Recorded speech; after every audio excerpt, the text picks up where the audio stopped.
Lucky हमारे साथ college में पढ़ता है और 20 रुपए के समोसे खाने के लिए उधार मांग रहा है। चल आज तेरे दिन को लकी बना देती हूँ, चल मेरे साथ। लकी की गरीबी की वजह से कॉलेज में हर कोई उसका मजाक उड़ाता था। आज कॉलेज की चीयर लीडर टीम की कप्तान भावना ने लकी को सड़क पर समोसे उधार में खाते देख लिया तो उसका मजाक उड़ाने लगी। लकी माना तू गरीब है, फटीचर है, तो क्या हुआ, मेरे पास तो बहुत पैसा है, रोज कुत्तों को खाना खिलाती हूँ, आज तुझे खिला दूंगी। शहर के सबसे महंगे होटल ब्लू मून ले जाऊंगी। तुमने तो आज तक कभी ऐसा होटल देखा भी नहीं होगा। होटल ब्लू मून का नाम सुनकर लकी भावना के साथ गाड़ी में बैठ गया, पर लकी को जरा भी अंदाजा नहीं था कि वहाँ कितना बड़ा झटका उसका इंतजार कर रहा है। होटल में भावना का बॉयफ्रेंड ईशान पहले से मौजूद था। भावना, ये लूजर लकी यहाँ क्या कर रहा है तुम्हारे साथ? आज कुत्तों की जगह इसे खाना खिलाने वाली हो क्या? ईशान बेबी, मैं इसे यहाँ लेकर आई हूँ ताकि इसे भी पता चले कि हम जैसे अमीर लोग कैसे खाते पीते हैं। इसे इसकी असली औकात तो पता चले कि जितना ये महीने भर में कमाता है उतने की यहाँ एक डिश भी नहीं आती। बेटा इधर आना, आज हम लकी के लिए कुछ स्पेशल मंगवाएंगे। अगले ही पल वेटर ऑर्डर लेने के लिए आया। Yes ma'am. मगर लकी को देखते ही वेटर के हाथ से पानी का ग्लास गिर गया। लक्ष्मण सर, आप यहाँ? आई एम सॉरी सर, मैंने आपको देखा नहीं। आप क्या लेंगे सर? वही जो हमेशा रहता है। हाँ ले आओ। वेटर वहाँ से चला गया, मगर भावना और ईशान हक्के बक्के रह गए। उन्हें समझ नहीं आ रहा था कि अभी यहाँ क्या हुआ। लकी, ये वेटर तुम्हें लक्ष्मण सर क्यों बुला रहा था? क्या मतलब, तुम इस होटल में पहले भी आ चुके हो? लकी कोई जवाब नहीं देता और मुस्कुराने लगता है। कुछ ही देर में वेटर 2 लाख रुपए की शैंपेन की बोतल लेकर वहाँ आया और लकी के ग्लास में डालते हुए कहा, ये लीजिए सर, आपका फेवरेट शैंपेन। इतना महंगा शैंपेन? ए लकी, इसका पैसा क्या तेरा बाप भरेगा? लकी बिना कुछ कहे मुस्कुराने लगा। अगले ही पल वेटर ने कहा, सर, लक्ष्मण सर को इसके पैसे भरने की जरूरत नहीं है, ये सब उनका ही है। उनका ही है मतलब? समोसे के लिए उधार मांगने वाले लकी से वेटर ने 2 लाख की शैंपेन के पैसे क्यों नहीं लिए? वेटर लकी को लक्ष्मण सर क्यों कह रहा था? क्या है लकी की सच्चाई? भावना और ईशान के मन में ये सारे सवाल उठ रहे थे और इन सब सवालों का जवाब उन्हें सिर्फ लकी ही दे सकता था। पर जैसे ही भावना और ईशान ने लकी की कुर्सी की तरफ देखा तो उनके होश उड़ गए। अरे ये लकी कहाँ गायब हो गया? अभी तो यही बैठा था। लगता है जब हम लोग वेटर से बात करने में बिजी थे तभी वो चुपके से यहाँ से भाग गया। ओह माय गॉड, अब हम क्या करें? क्या हमें ये 2 लाख का बिल भरना पड़ेगा? मेरे तो अकाउंट में इतने पैसे नहीं है और डैड को भी नहीं बोल सकती। हाँ यार, अगर कॉलेज में पता चल गया कि लकी ने हम दोनों को 2 लाख का चूना लगाया है तो पूरे कॉलेज में बेइज्जती होगी। ईशान और भावना हैरान परेशान होकर 2 लाख का बिल कैसे भरे सोच रहे थे कि तभी वहाँ वेटर फिर से आया और उसने कुछ ऐसा कहा जिसे सुन भावना और ईशान को यकीन नहीं हुआ। मैम, आपका बिल पे हो चुका है, आपको चिंता करने की कोई बात नहीं है। और हाँ, ये चॉकलेट्स का बॉक्स आप दोनों को हमारी होटल की तरफ से। भावना और ईशान को समझ आ गया था कि ये बिल लकी की वजह से ही पे हुआ है, पर उन्हें ये समझ नहीं आ रहा था कि लकी आखिर है कौन। इतनी बेइज्जती होने के बाद भी उसने एक शब्द नहीं कहा और उन्हें होटल बिल के साथ फंसाने की जगह बिल पे करवा दिया। इससे पहले और कुछ अजीब हो, भावना और ईशान होटल से निकलने के लिए खड़े हुए, तभी दोनों के फोन पर एक साथ मैसेज आया। मैसेज देखते ही दोनों अपनी अपनी कुर्सी पर वापस बैठ गए और एक दूसरे की तरफ कंफ्यूज होकर देखने लगे। भावना, तुम्हें भी वही मैसेज आया है क्या जो मुझे आया है इस चॉकलेट बॉक्स के बारे में? हाँ, भावना और ईशान को एक साथ जो मैसेज आया था उसमें लिखा था कि ये चॉकलेट बॉक्स खोले बिना वो इस होटल से नहीं जा सकते। इसलिए दोनों ने अपना अपना चॉकलेट बॉक्स खोला और उस बॉक्स के अंदर चॉकलेट नहीं कुछ और था, जिसे देख दोनों की आंखें फटी की फटी रह गई। मेरे बॉक्स में तो गोवा की टिकट और 2 लाख रुपए है। मेरे बॉक्स में भी यही है।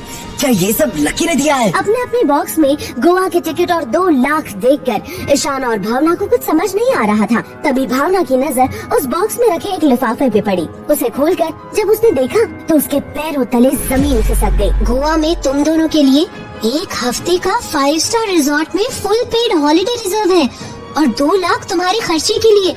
इसके बदले में तुम्हें बस इतना करना है कि आज जो कुछ इस होटल में लकी के साथ हुआ वो किसी को पता नहीं चलना चाहिए। अगर किसी को पता चला तो तुम दोनों की जिंदगी बर्बाद हो जाएगी।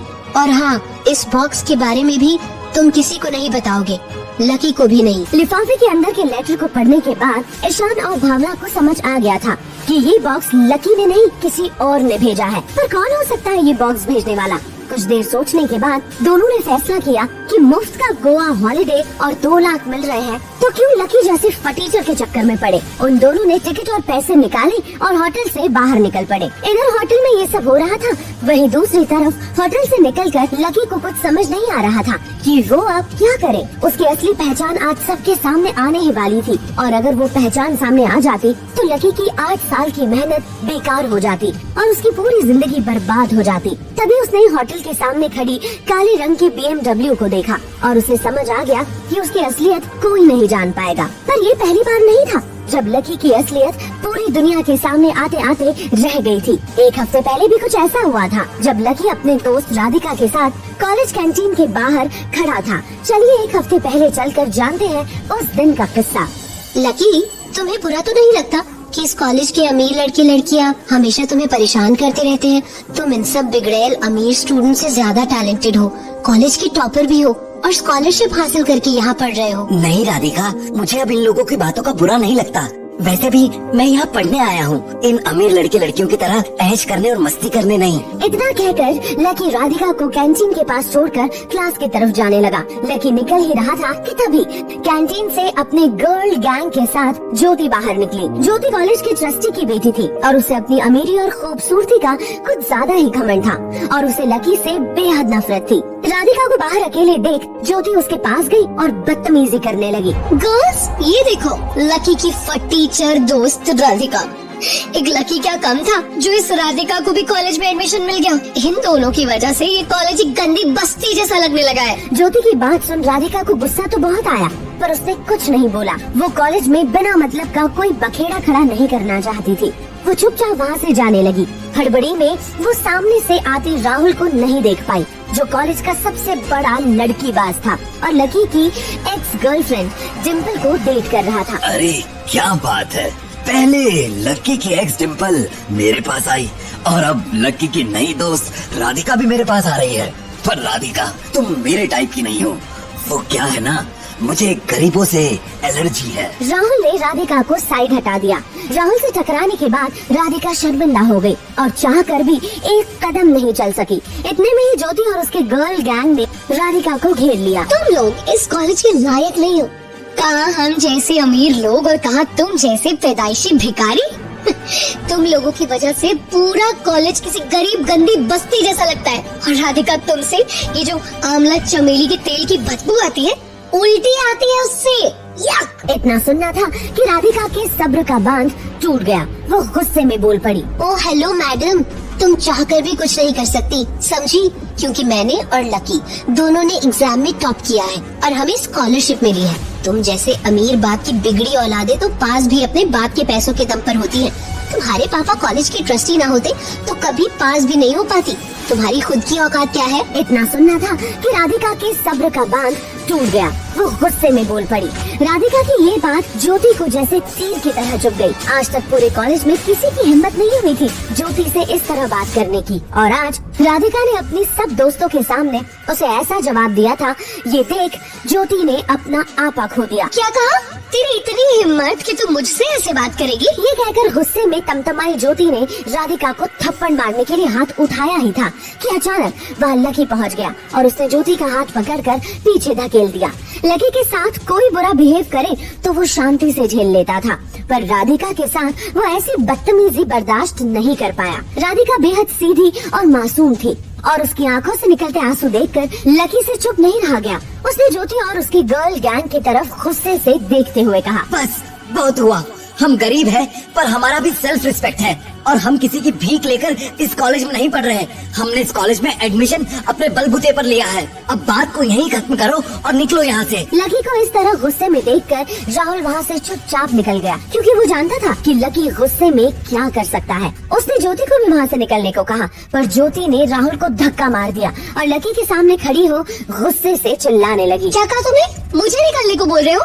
जुबान इतनी लंबी हो गई है तुम दोनों की। अब तुम गंदी नाली के कॉकरोचेस के पर काटने का टाइम आ चुका है। रुको, तुम दोनों को अभी इसी वक्त में कॉलेज से निकलवाती हूँ। इतना कहकर ज्योति ने अपने पापा यानी कॉलेज के ट्रस्टी को कॉल लगाया। उसे पूरा भरोसा था कि उसके पापा लकी और राधिका को न सिर्फ इस कॉलेज से बाहर निकलवा देंगे, बल्कि अपने कॉन्ट्रैक्ट से वो उन दोनों का पूरे इंडिया के किसी भी कॉलेज में एडमिशन नहीं होने देंगे और फिर लकी और राधिका की जिंदगी पूरी तरह बर्बाद हो जाएगी। 2 रिंग के बाद ज्योति के पापा ने फोन उठाया और उनके हेलो बोलने से पहले ही ज्योति ने बोलना शुरू कर दिया। पापा, 2 स्टूडेंट्स को कॉलेज से निकलवाना है अभी और इसी वक्त। रीजन बताने का टाइम नहीं है मेरे पास। ठीक है, नाम बताओ। राधिका सूरी और लकी अग्रवाल। लकी का नाम सुनते ही ज्योति के पिता चौंक पड़े और इसके बाद उन्होंने जो कहा वो सुनकर ज्योति के पैरों तले से जमीन खिसक गई। क्या? लकी अग्रवाल?